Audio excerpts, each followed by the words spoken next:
Hi hello ವೀಕ್ಷಕರೇ, ನಿಮಗೆಲ್ಲರಿಗೂ ನನ್ನ ಯೂಟ್ಯೂಬ್ ಚಾನಲ್ಗೆ ಸ್ವಾಗತ. ಇಚ್ಛಾ ಆಯುಷ್ ರೊಮ್ಯಾಂಟಿಕ್ ಪ್ರೇಮಕತೆ ಭಾಗ 14. ನಿನ್ನ ಮುಖ ತೆರೆದಿಟ್ಟ ಪುಸ್ತಕದಂತೆ ಇಚ್ಛಾ, ನಾನು ಆರಾಮಾಗಿ ಓದ್ಕೋಬಹುದು. ನನ್ನ ಕಂಡಾಗೆಲ್ಲ ಅರಳುವ ನಿನ್ನ ಕಣ್ಣುಗಳು, ನೀನು ನನ್ನ ಇಷ್ಟಪಡ್ತೀಯಾ ಅಂತ. ಮತ್ತೆ ನಿನ್ನ ಮುದ್ದಾದ ಈ ತುಟಿಗಳು, ಇದು ನಿಂಗೇನೆ ಅಂತ ಸಾರಿ ಸಾರಿ ಹೇಳ್ತಾ ಇವೆ ನನ್ನ ಕಂಡಾಗ. ಕೆಂಪೇರೋ ಈ ನಿನ್ನ ಮುದ್ದು ಮುಖ, ಇಷ್ಟೇ ಸಾಕ್ಷಿಗಳು ಸಾಕಾ ಅಥವಾ? ಅವನು ಅವಳತ್ತ ನೋಡಿ ಕಣ್ಣು ಹೊಡೆದ. ಇಚ್ಛಾ, ನೀನು ಏನು ಹೇಳ್ತಾ ಇದ್ದೀಯಾ ಅಂತ ನನಗೆ ಅರ್ಥ ಆಗ್ತಾ ಇಲ್ಲ. ಸ್ವಲ್ಪ ನನಗೆ ಅರ್ಥ ಆಗೋ ಹಾಗೆ ಬಿಡಿಸಿ ಹೇಳು. ಹೀಗೆ ಒಗಟೊಗಟಾಗಿ ಹೇಳಿದರೆ ನನಗೆ ಅರ್ಥನೇ ಆಗ್ತಾ ಇಲ್ಲ. ಇವತ್ತು ನಡಿಬೇಕಿರೋ ನಮ್ಮಕ್ಕನ ಮದುವೆ ಕ್ಯಾನ್ಸಲ್ ಆಗೋಯ್ತು. ನಮ್ಮಪ್ಪ ತುಂಬ ಟೆನ್ಷನ್ನಲ್ಲಿದ್ದಾರೆ. ಅವರಿಗೆ ಇನ್ನಿಲ್ಲದ ಆಘಾತವಾಗಿದೆ. ನಮ್ಮ ತಂದೆಗೆ ಏನಾದರೂ ಆದರೆ ಅಂತ ನನಗೆ ತುಂಬ ಭಯ ಆಗ್ತಾ ಇದೆ. ಅದೇ ಮುಹೂರ್ತದಲ್ಲಿ ಮದುವೆ ನಡೆದರೆ ಅಪ್ಪನ ಉಳಿಸ್ಕೊಳ್ಳಬಹುದು. ಆ ಕಾರಣಕ್ಕಾಗಿ ನಿಮ್ಮನ್ನು ಹುಡ್ಕೊಂಡು ಬಂದೆ. ನೀವು ನನ್ನ ಪರಿಸ್ಥಿತಿನ ಚೆನ್ನಾಗಿ ಅರ್ಥ ಮಾಡ್ಕೊಳ್ತೀರಿ ಅಂದ್ಕೊಂಡಿದ್ದೀನಿ. ನನ್ನ ಈ ರಿಕ್ವೆಸ್ಟ್ನ ಇಲ್ಲ ಅಂತ ಹೇಳುವುದಿಲ್ಲ ಅಂದ್ಕೊಂಡಿದ್ದೀನಿ. ಪ್ಲೀಸ್ ಆಯುಷ್, ಇದೊಂದು ವಿಷಯದಲ್ಲಿ ನನಗೆ ಇಲ್ಲ ಅಂತ ಹೇಳಬೇಡಿ. ನಿಮಗೆ ಕೈ ಮುಗಿದು ಕೇಳ್ಕೊತೀನಿ. ಆಯುಷ್, ನಾನು ನಿಮ್ಮನ್ನೇ ನಂಬಿ ಬಂದಿದ್ದೀನಿ. ನನಗೆ ನಿರಾಸೆ ಮಾಡಲ್ಲ ಅಂತ ಅಂದ್ಕೊಂಡಿದ್ದೀನಿ. ನೀವು ನಿಜವಾಗ್ಲೂ ನನ್ನನ್ನು ಪ್ರೀತಿಸ್ತಾ ಇದ್ದರೆ, ನನಗೆ ಸಹಾಯ ಮಾಡಬೇಕು ಅಂತ ಇದ್ದರೆ, ನೀವು ನನಗೊಂದು ಫೇವರ್ ಮಾಡಿಕೊಡಿ. ಇವತ್ತು ಅದೇ ಮುಹೂರ್ತದಲ್ಲಿ ನನ್ನ ಅಕ್ಕನ ಮದುವೆ ಆಗ್ತೀರಾ? ಅದು ನನ್ನ ರಿಕ್ವೆಸ್ಟ್. ಇದು ನೀವು ನನಗೆ ಮಾಡಬೇಕಾಗಿರೋ ಫೇವರ್.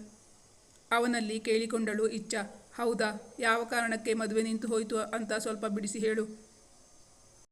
ಅವನು ಹುಬ್ಬುಗಂಟಿಕ್ಕಿ ತೀಕ್ಷ್ಣವಾಗಿ ಅವಳನ್ನು ನೋಡುತ್ತಾ ಕೇಳಿದ. ಅದು ಎಂದು ಹೇಳಿ ವಿಷಯ ಪ್ರಸ್ತಾಪ ಮಾಡಿದ ಇಚ್ಛಾ.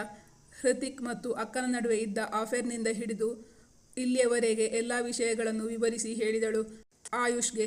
ಮತ್ತೆ ನಮ್ಮಕ್ಕ ಅವನ ಜೊತೆ ಓಡಾಡುತ್ತಿದ್ದುದಷ್ಟೇ, ಬೇರೇನೂ ಸಂಬಂಧ ಇರಲಿಲ್ಲ ಅವರಿಬ್ಬರ ಮಧ್ಯೆ. ನೀವಿಂದು ನಮ್ಮಕ್ಕನ ಮದುವೆ ಆದರೆ ಒಂದು ಜೀವನ ಉಳಿಸಿರೋ ಪುಣ್ಯ ನಿಮಗೆ ಬರುತ್ತೆ. ಇಚ್ಛಾ ಅವನಲ್ಲಿ ವಿನಂತಿಸಿಕೊಳ್ಳುತ್ತಿದ್ದಳು.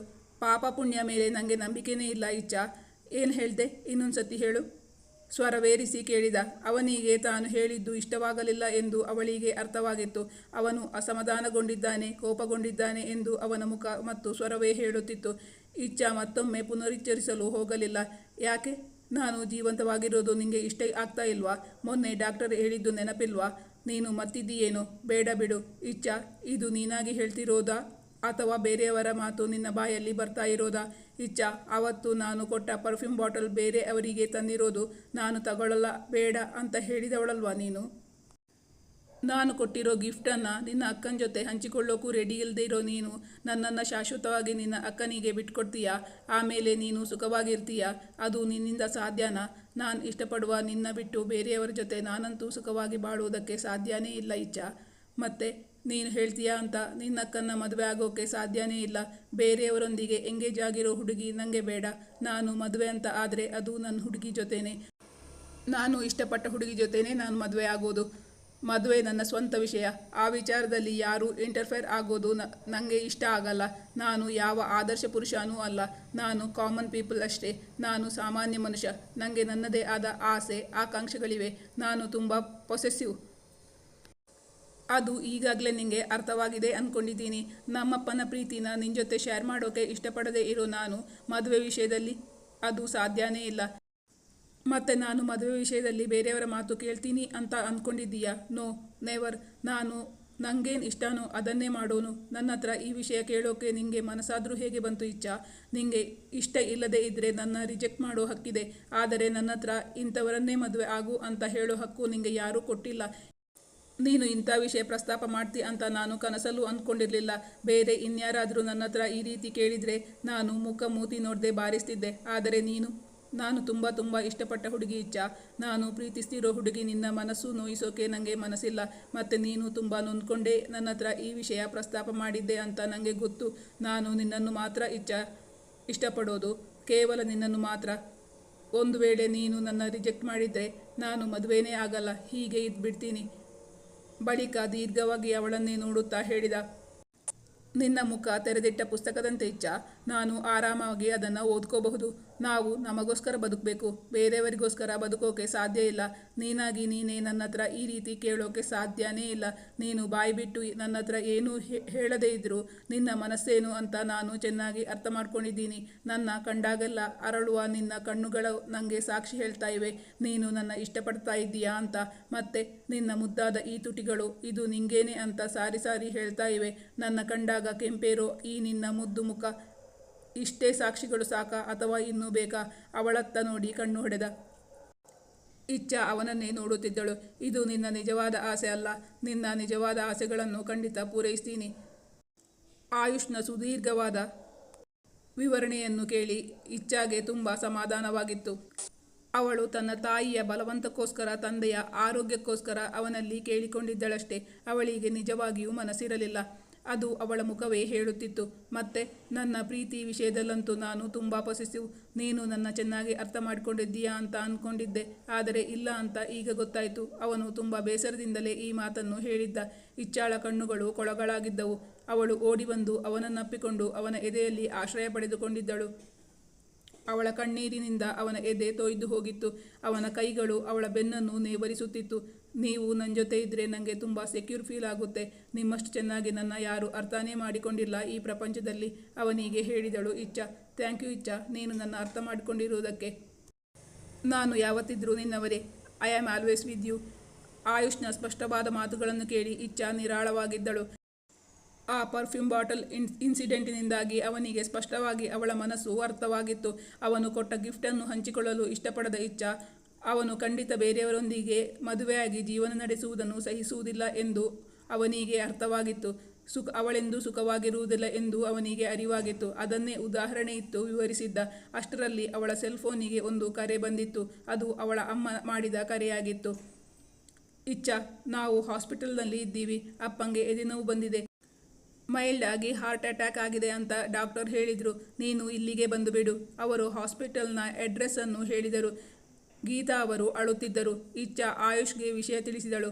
ನಾನು ಈ ಕೂಡಲೇ ಹಾಸ್ಪಿಟಲ್ಗೆ ಹೋಗ್ತೀನಿ. ಅಪ್ಪಂಗೆ ಏನಾಗಿದೆ ಅಂತ ಗೊತ್ತಿಲ್ಲ. ನನಗಂತೂ ತುಂಬ ಭಯ ಆಗುತ್ತೆ. ನಿಮ್ಮಪ್ಪಂಗೆ ಏನೂ ಆಗಲ್ಲ, ಭಯಪಡಬೇಡ. ನಾನು ಬರ್ತೀನಿ ನಿನ್ನ ಜೊತೆ. ಓನ್ಲಿ 5 ಮಿನಿಟ್ಸ್ ಕೊಡು, ನನಗೆ ರೆಡಿಯಾಗಿ ಬಿಡ್ತೀನಿ. ಇಚ್ಛಾ ಅನಂತರಾಮ್ ಅವರನ್ನು ಅರಸುತ್ತಾ ಅವರ ರೂಮಿಗೆ ಹೋದಳು. ಆಯುಷ್ ಹೇಳಿದಂತೆ 5 ನಿಮಿಷಕ್ಕೆ ಹೊರಟು ರೆಡಿಯಾಗಿ ಬಂದಿದ್ದ. ಇಬ್ಬರು ಕಾರಿನಲ್ಲಿ ಹಾಸ್ಪಿಟಲ್ನತ್ತ ಹೊರಟರು. ಇಚ್ಛಾ ತುಂಬ ಆತಂಕದಿಂದಿದ್ದಳು. ಅವಳ ತಂದೆ ಎಂದೂ ಇಂತಹ ಅವಮಾನವನ್ನು ಸಹಿಸಿರಲಿಲ್ಲ. ಇಂದಿನ ಘಟನೆಯನ್ನು ಹೇಗೆ ಸ್ವೀಕರಿಸುತ್ತಾರೋ ಇಚ್ಛಾ ತುಂಬ ಆತಂಕದಲ್ಲೇ ಅವನಿಗೆ ಹೇಳಿದ್ದಳು. ಅವಳಿಗೆ ಒಂದೊಂದು ಕ್ಷಣವೂ ಯುಗವಾದಂತೆ ಭಾಸವಾಗುತ್ತಿತ್ತು. ಪ್ಲೀಸ್ ಆಯುಷ್, ಫಾಸ್ಟಾಗಿ ಹೋಗಿ. ನಮ್ಮಪ್ಪಂಗೆ ಏನಾಗಿದೆಯೋ ಅಂತ ತುಂಬ ಭಯ ಆಗ್ತಿದೆ. ಬೇಗ ಹೋಗೋಣ. ಅವಳು ಅವನನ್ನು ಅವಸರಿಸುತ್ತಿದ್ದಳು. ಜೀವನದಲ್ಲಿ ಏನು ಬಂತೋ ಅದನ್ನು ನಾವು ಧೈರ್ಯವಾಗಿ ಎದುರಿಸಬೇಕು ಇಚ್ಛಾ, ಎದೆಗುಂದಬಾರ್ದು ಅಷ್ಟೇ. ನೀನು ಹೇಳ್ತಾ ಇದ್ದೀಯಾ ಅಂತ ನಾನು ಫಾಸ್ಟಾಗಿ ಹೋಗೋಕೆ ಆಗಲ್ಲ. ನಿಮ್ಮಪ್ಪನ ಡಾಕ್ಟರ್ಸು ಅಟೆಂಡ್ ಮಾಡ್ತಾ ಇರ್ತಾರೆ. ನಾವು ಹೋಗಿ ಮಾಡೋದು ಏನೂ ಇಲ್ಲ. ಈಗ ನಾವು ಅಲ್ಲಿದ್ದರೂ ಅವರನ್ನು ನೋಡೋಕೆ ನಮ್ಮನ್ನು ಬಿಡ್ತಾರೋ ಇಲ್ವೋ ಅಂತಾನೂ ಗೊತ್ತಿಲ್ಲ. ಅಬ್ಬಬ್ಬ ಅಂದರೆ ನೀನು ಹೋಗಿ ನಿನ್ನ ಅಮ್ಮಂಗೆ ಧೈರ್ಯ ಹೇಳ್ಬೋದು ಅಷ್ಟೇ. ಮತ್ತೆ ಇಷ್ಟೆಲ್ಲ ಕಿತಾಪತಿ ಮಾಡಿರೋ ನಿಮ್ಮಕ್ಕ ಅವರೇನು ಮಾಡ್ತಿದ್ದಾರೆ? ಅವರಿಲ್ವಾ ಅಲ್ಲಿ? ಅವರು ಅಮ್ಮನ ಜೊತೆ ಇಲ್ವಾ? ನಿಮ್ಮಮ್ಮಂಗೆ ಅವರ ಮೇಲೆ ಅದೇನು ಪ್ರೀತಿನೋ ನನಗಂತೂ ಅರ್ಥನೇ ಆಗ್ತಿಲ್ಲ. ಇಶಾ ಮೇಲೆ ಅವನ ಮನಸ್ಸಲ್ಲಿದ್ದ ಕಹಿಯನ್ನು ಅವನು ಹೊರಹಾಕಿದ್ದ. ಆದರೂ ಇಚ್ಛಾ ತುಂಬ ಆತಂಕದಲ್ಲೇ ಇದ್ದಳು. ಅದನ್ನು ಅರಿತ ಆಯುಷ್ ಅವಳಿಗೆ ಧೈರ್ಯ ತುಂಬಲೆಂಬಂತೆ ತನ್ನ ಬಲದ ಕೈಯಲ್ಲಿ ಸ್ಟೇರಿಂಗ್ ವೀಲನ್ನು ಬ್ಯಾಲೆನ್ಸ್ ಮಾಡುತ್ತಾ ಎಡದ ಕೈಯನ್ನು ಅವಳ ಬಲದ ಕೈಯ ಅಂಗೈಯ ಮೇಲಿಟ್ಟು ಹೇಳಿದ. ಇಚ್ಛಾ, ನಿಮ್ಮ ಅಪ್ಪಂಗೆ ಏನೂ ಆಗಿರಲ್ಲ. ಗಾಬರಿಯಾಗಬೇಡ. ನನ್ನ ಮಾತನ್ನು ನಂಬು. ಇಚ್ಛಾ ಭರವಸೆಗೆಂಬಂತೆ ಅವನ ಕೈಯನ್ನು ಗಟ್ಟಿಯಾಗಿ ಹಿಡಿದುಕೊಂಡಳು. ಅಷ್ಟರಲ್ಲಿ ಅವರು ಹಾಸ್ಪಿಟಲ್ಗೆ ತಲುಪಿದ್ದರು. ಗೀತಾ ಮತ್ತು ಇಶಾ ಅಲ್ಲಿ ಹೊರಗೆ ವಿಸಿಟರ್ಸ್ಗೆ ಎಂದು ಹಾಕಿದ್ದ ಚೇರ್ಗಳಲ್ಲಿ ಕಾಯುತ್ತಾ ಕುಳಿತಿದ್ದರು. ಅವರಿಬ್ಬರನ್ನು ಅಲ್ಲಿ ಕಾಣುತ್ತಲೇ ಗೀತಾ ಅವರು ಎದ್ದು ಬಂದಿದ್ದರು. ಸದ್ಯ ಬಂದ್ರಲ್ಲ, ನಂಗೆಷ್ಟೋ ಸಮಾಧಾನ ಆಯಿತು. ಈಗ ಧೈರ್ಯ ಬಂತು. ನಿಮ್ಮಪ್ಪ ಆಗ ಎದೆನೋವು ಅಂತ ಇದ್ರಲ್ಲ, ನೀನು ಹೋಗ್ತಾ ಇದ್ದಂಗೆ ದಿಶಾನ್ ಕಾರಲ್ಲಿ ಅವರನ್ನು ಇಲ್ಲಿಗೆ ಕರ್ಕೊಂಡು ಬಂದ್ವಿ. ತಕ್ಷಣಕ್ಕೆ ಕರ್ಕೊಂಡು ಬಂದಿದ್ದರಿಂದ ಪ್ರಾಣಾಪಾಯದಿಂದ ಪಾರಾಗಿದ್ದಾರೆ ಅಂತ ಡಾಕ್ಟರ್ಸ್ ಹೇಳಿದ್ರಂತೆ. ಈಗ ಟ್ರೀಟ್ಮೆಂಟ್ ಕೊಡ್ತಾ ಇದ್ದಾರೆ. ದಿಶಾನ್ ಎಂದರೆ ಅವಳ ದೊಡ್ಡಪ್ಪನ ಮಗ, ಅಣ್ಣ. ಅವನು ಬೆಂಗಳೂರಲ್ಲಿ ಕೆಲಸದಲ್ಲಿದ್ದ. ಗೀತಾ ಅವರಿಗೆ ಮಗಳ ಜೊತೆ ಆಯುಷ್ ಬಂದಿದ್ದು ಅವರು ಅಂದುಕೊಂಡಂತೆಯೇ ಅವನು ಇಶಾಳನ್ನು ಮದುವೆಯಾಗಲು ತಯಾರಾಗಿದ್ದಾನೆ ಎಂದೇ ಅಂದುಕೊಂಡು ಸಂತೋಷಗೊಂಡಿದ್ದರು. ಅದು ಇಚ್ಛಾಗೆ ಅರ್ಥವಾಗದಿದ್ದರೂ ಆಯುಷ್ಗೆ ಚೆನ್ನಾಗಿ ಗೊತ್ತಾಗಿತ್ತು. ಆದರೆ ಅವನಲ್ಲಿಗೆ ಬಂದಿದ್ದು ಇಚ್ಛಾಗೆ ಧೈರ್ಯ ತುಂಬಲು, ಅವಳನ್ನು ಸಮಾಧಾನ ಮಾಡಲು ಮಾತ್ರ ಎಂದು ಗೀತಾ ಅವರಿಗೆ ಗೊತ್ತೇ ಆಗಿರಲಿಲ್ಲ. ಆಯುಷ್ ಇಚ್ಛಾಳನ್ನು ಪ್ರೀತಿಸುತ್ತಿರುವ ವಿಚಾರ ಗೀತಾಗೆ ಗೊತ್ತೇ ಇರಲಿಲ್ಲವಲ್ಲ. ಇಶಾ ಆಯುಷ್ನನ್ನೇ ನೋಡುತ್ತಲೇ ಇದ್ದಳು. ಬಹುಶಃ ಗೀತಾ ಅವರು ಆಯುಷ್ ಮತ್ತು ಅವಳ ಮದುವೆ ಬಗ್ಗೆ ಏನಾದರೂ ಹೇಳಿದ್ದರೇನೋ, ಆದ್ದರಿಂದ ಅವಳು ಆ ರೀತಿ ನೋಡುತ್ತಿದ್ದಿರಬಹುದೇನೋ. ಗೀತಾ ಅವರು ಇಚ್ಛಾ ಜೊತೆ ಆಯುಷ್ನನ್ನು ಕಂಡ ತಕ್ಷಣ ಮನಸ್ಸಲ್ಲೇ ಯೋಚಿಸುತ್ತಿದ್ದರು. ಇಚ್ಛಾ ಅವರನ್ನು ಮದುವೆಗೊಪ್ಪಿಸಿ ಇಲ್ಲಿಗೆ ಕರೆದುಕೊಂಡು ಬಂದಿದ್ದಾಳೆಂದೇ. ಆದಷ್ಟು ಬೇಗ ಅವರಿಬ್ಬರ ಮದುವೆ ಮಾಡಿ ಮುಗಿಸಬೇಕು ಎಂದುಕೊಂಡರು ಗೀತಾ. ಅಷ್ಟರಲ್ಲಿ ವೈದ್ಯರ ಬಳಿ ಮಾತಾಡಲೆಂದು ಹೋಗಿದ್ದ ದಿಶಾನ್ ಅಲ್ಲಿಗೆ ಬಂದಿದ್ದ. ಇಚ್ಛಾ ಅವನನ್ನು ಕಂಡ ತಕ್ಷಣ ಅವನತ್ತ ಧಾವಿಸಿ ತಂದೆಯ ಬಗ್ಗೆ ವಿಚಾರಿಸಿಕೊಂಡಳು. ಅಷ್ಟರಲ್ಲಿ ಆಯುಷ್ ಕೂಡ ಡಾಕ್ಟರ್ ಏನು ಹೇಳಿದರು ಎಂದು ತಿಳಿಯಲೆಂದು ಇಚ್ಛಾಳ ಬಳಿ ಬಂದಿದ್ದ. ಇಚ್ಛಾ ದಿಶಾನ್ ಮತ್ತು ಆಯುಷ್ ಇಬ್ಬರನ್ನು ಪರಸ್ಪರ ಪರಿಚಯ ಮಾಡಿಸಿದಳು. ದಿಶಾನ್ ಅವಳ ಬಳಿ ಹೇಳಿದ, ಆಂಟಿ ಹತ್ರ ಹೆಚ್ಚೇನು ಹೇಳೋಕೆ ಹೋಗ್ಬೇಡಿ. ನಾನ್ ಅವರತ್ರ ಅಂಕಲ್ ಪ್ರಾಣಾಪಾಯದಿಂದ ಪಾರಾಗಿದ್ದಾರೆ ಅಂತ ಡಾಕ್ಟರ್ ಹೇಳಿದ್ದಾರೆ ಅಂತ ಹೇಳಿದ್ದೀನಿ. ಅಂಕಲ್ಗೆ ಆತಂಕ ಆಗುವ ಯಾವ ಸುದ್ದಿಯನ್ನು ಹೇಳ್ಬೇಡಿ ಅಂತ ಡಾಕ್ಟರ್ ತಿಳಿಸಿದ್ದಾರೆ ಅಂತ ಹೇಳಿದ್ದೀನಿ. ನಿಮ್ಮತ್ರ ಕೇಳಿದ್ರು ಅದನ್ನೇ ಹೇಳಿ ಎಂದು ಮೇಲುದನಿಯಲ್ಲಿ ಹೇಳಿದ ದಿಶಾನ್. ಅಷ್ಟರಲ್ಲಿ ಗೀತಾ ಅವರು ಅವರ ಬಳಿಗೆ ಬಂದಿದ್ದರಿಂದ ಅವನು, ನಾನು ಡಾಕ್ಟರ್ ಹತ್ರ ಮಾತಾಡ್ಕೊಂಡು ಬಂದಿದ್ದೀನಿ ಆಂಟಿ, ಗಾಬರಿ ಆಗಬೇಡಿ, ಟ್ರೀಟ್ಮೆಂಟ್ ನಡೀತಾ ಇದೆ, ನಾವೆಲ್ಲ ನಿಮ್ಮ ಜೊತೆಗೇ ಇರ್ತೀವಿ ಎಂದು ಹೇಳಿ ಅವರಿಗೆ ಧೈರ್ಯ ತುಂಬಿದ. ಇವರೆಲ್ಲ ಇಷ್ಟು ಆತಂಕದಲ್ಲಿದ್ದರೆ ಇಶಾ ಮಾತ್ರ ಆರಾಮವಾಗಿ ಯಾರ ಜೊತೆಯೋ ನಗುನಗುತ್ತಾ ಫೋನ್ನಲ್ಲಿ ಮಾತಾಡುತ್ತಿದ್ದಳು. ಇಚ್ಛಾಗೀಗ ತನ್ನ ಅಕ್ಕನ ಮೇಲೆ ಎಲ್ಲಿಲ್ಲದ ಸಿಟ್ಟು ಬಂದಿತ್ತು. ಅವಳು ಮಾಡಿದ ಕೆಲಸದಿಂದಾಗಿಯೇ ಇಂದು ತಂದೆ ಈ ಪರಿಸ್ಥಿತಿಯನ್ನು ಎದುರಿಸಬೇಕಾಗಿದೆ. ಇಂದಿನವರೆಗೂ ಯಾರ ಮುಂದೆಯೂ ತಲೆ ತಗ್ಗಿಸಿ ನಿಂತವರಲ್ಲ ತನ್ನ ಅಪ್ಪ, ಇಂತಹ ಅವಮಾನವನ್ನು ಎದುರಿಸಿದವರಲ್ಲ. ಇಂದು ತನ್ನ ಅಕ್ಕನಿಂದಾಗಿ ಇಂತಹ ಪರಿಸ್ಥಿತಿಯನ್ನು ಎದುರಿಸಬೇಕಾಗಿ ಬಂದಿದೆ. ಅವಳಿಂದಾಗಿಯೇ ಬೇರೆಯವರ ಮುಂದೆ ತನ್ನ ಮರ್ಯಾದೆಯನ್ನು ಕಳೆದುಕೊಂಡಿದ್ದಾರೆ ಅಪ್ಪ. ಅದೇಕೆ ಇವಳಿಗೆ ಅರ್ಥವಾಗುತ್ತಿಲ್ಲ ಎಂದು ಯೋಚಿಸುತ್ತಿತ್ತು ಇಚ್ಛಾಳ ಮನಸ್ಸು. ಆಯುಷ್ಗೆ ಇಶಾಳನ್ನು ಮದುವೆ ಆಗುವ ಮನಸ್ಸಿಲ್ಲ. ಗೀತಾ ಅವರಿಗೆ ಆಯುಷ್ನನ್ನೇ ತಮ್ಮ ಮೊದಲಾಳಿಯನನ್ನಾಗಿ ಮಾಡಿಕೊಳ್ಳಬೇಕೆಂಬ ಆಸೆ. ಈ ವಿಷಯದಲ್ಲಿ ಅನಂತರಾಮ್ ಅವರ ಅಭಿಪ್ರಾಯವೇನು? ಮುಂದಿನ